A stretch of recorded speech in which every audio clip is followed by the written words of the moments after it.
का एक तरफ तो वो है बेइज्जती करने वाला, और हमें जब सरपंच बनाया विधि के अनुसार, संविधान के अनुसार कि गांव में आप गांव की चौधर संभाल लो और गांव में विकास कार्य करो और गांव के पूरे दुख सुख जो भी समस्या है उसको पूर्ण करो। जब बना दिए सरपंच और उसके बाद चोर कह रहे और कोई ग्रांट नहीं दे रहा, धक्के खा खा के मर गए, चाहे विधायक के पास चाहे मंत्री के पास नहीं दिया। एक तरफ तो ये है जो बदमाशी कर रहे हैं आपके साथ, ठीक, और दूसरी तरफ पता नहीं कौन आएगा, वो एक अलग मैटर है। पहले आज का विचार सिर्फ यही है कि इनका साथ देना या इनका विरोध करना का ये मतलब है, और विचार के लिए पूछा कोई खड़ा नहीं हुआ।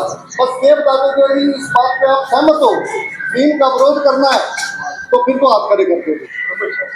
अगर किसी ने लिया है तो अपने आप जाके अपनी मेहनत से भाग दौड़ के या कहीं से मिलकर ले लिया हुआ, तो किसी के पास कुछ नहीं है।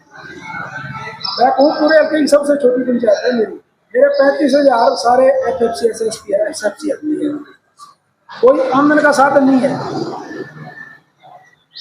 तो मैं तो आप सब लोगों से यही निवेदन करूंगा कि आप जितना भी हो सके, जो सरपंच साहब ने बहुत बढ़िया तरीके से बताया इस सिंह जी ने, आप इस संविधान को बचाएं और पंचायती राज के जो नियम है साथ के साथ खत्म करते जा रहे हैं उनको बचाओ।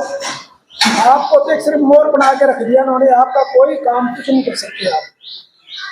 तो मेरा तो निवेदन है कि आप सब भाई इकट्ठे हो और जिस तरह सरपंच साहब ने बोले आपको उस तरह चलो। और ऐसा कोई जैसे हमारा इंडिया गठबंधन चला है, एक NDA एक इंडिया, इंडिया गठबंधन से कोई भी BJP को छोड़कर कोई भी आता है उसका साथ वो डट के साथ दो।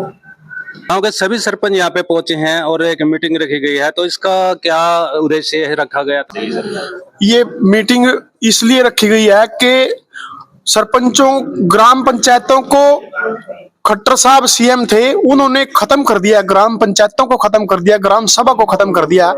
जो 73वें संशोधन में 11वीं सूची में जो 29 अधिकार है वो उसको संशोधन करके उसको खत्म कर दिया। सरपंचों के 73वें संशोधन में 11वीं सूची में 29 अधिकार मिलने चाहिए, उसके कारण सरपंच इकट्ठे हुए हैं। और लोकसभा में आज CM जो खट्टर थे उनको उतार दिया, तो ये उसके विरोध करने के लिए इकट्ठे हुए हैं।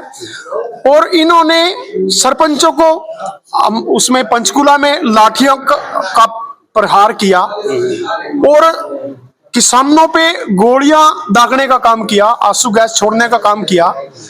जब दिल्ली जाने से किसानों को रोका गया, जब दिल्ली BJP की या खट्टर की है तो गांव सरपंचों के हैं।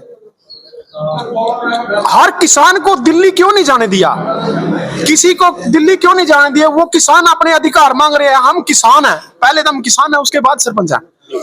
हमारे किसानों के अधिकार MSP क्यों नहीं लागू करते? जो चीज एक बार तय की गई उसमें पहले बैठक में जितनी बैठकें बैठी उसमें तय की गई कि MSP देंगे। MSP तय करने के बाद भी उसकी भी लड़ाई लड़नी पड़ेगी क्या? ये नालायक निकम्मी सरकार, इसके खिलाफ पूरे कंस्टिट्यूएंसी में, करनाल कंस्टिट्यूएंसी में, करनाल और पानीपत के सभी सरपंच इकट्ठा होंगे। 26 तारीख को इसराना में इकट्ठा होंगे और इसके विरोध में ये विचार विमर्श किया गया कि जो भी इसके विरोध में कैंडिडेट मजबूत आएगा उसका सहयोग देने का काम करेंगे। सभी सरपंचों को क्या मैसेज देना चाहेंगे आपके द्वारा? ये मैसेज हम ये देना चाहेंगे कि इसके विरोध में इकट्ठे, इसके विरोध में ही मैसेज दिया और सभी ने हाथ खड़ा करके किया कि जैसा हमने अपने इलेक्शन लड़े हैं ऐसे इलेक्शन लड़ेंगे ये लोकसभा का, और गांव में ना बढ़ने देने का काम करेंगे। गांव में नहीं बढ़ने देंगे इनको लोकसभा के इलेक्शन।